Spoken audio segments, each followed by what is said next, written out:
I think a lot about what do smart, savvy leaders know that not so smart, not so savvy leaders don't know. And one of those things is that they know that when you want to build a really good company culture, it takes time. You have to do it with intention. You cannot just expect all things to change or even one something to change overnight, like with one training or one event. It has to be very intentional and it has to happen over time. And one of the things that works really well in that conversation, of course, is using a learning tool like the company culture board game, company culture, a game of workplace traction, not transaction. Like here it is in tabletop version, but there is also a digital version. So if you've got people working remotely or all over the world, you can still have them involved. And it's a very outcome based tool. It's a learning tool that helps solve the problem of, do leaders always know what to talk about? Do they feel comfortable? Well, this tool solves that. And do employees feel like they can actually respond to leaders and bring up things that they've experienced in their past jobs or this current job? This learning tool will solve that. And it's outcome focused. And so, for example, one organization that I worked with several years ago, actually, I know that one of the things that they did after the end of the experience is they started to hammer out what do we want to do as a result? Because the whole point is to come up with 3 to 5 actionable goals.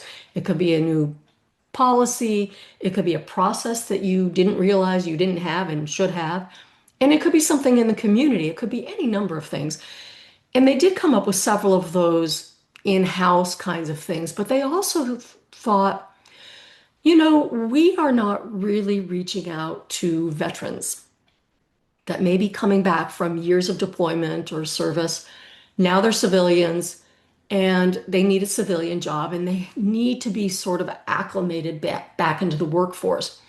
And so they started working with organizations that help get veterans, former service people, into civilian jobs with the training they may have not had, where veterans get pretty much everything, when they're in the service, but they train them on things that they can do when they're working within a civilian organization.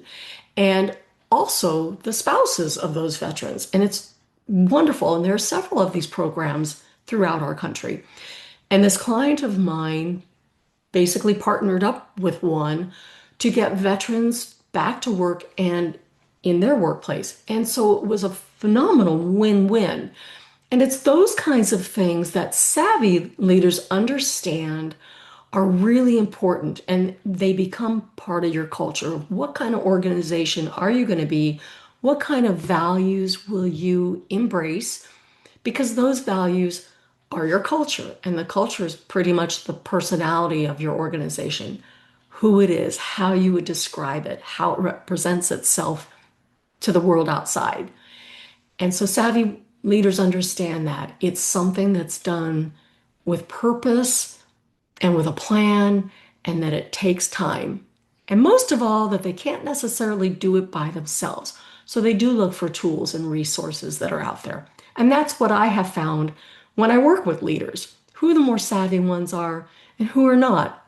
And they can be helped by having some other ideas and improvement. Savvy leaders know that building your company culture is done with intention.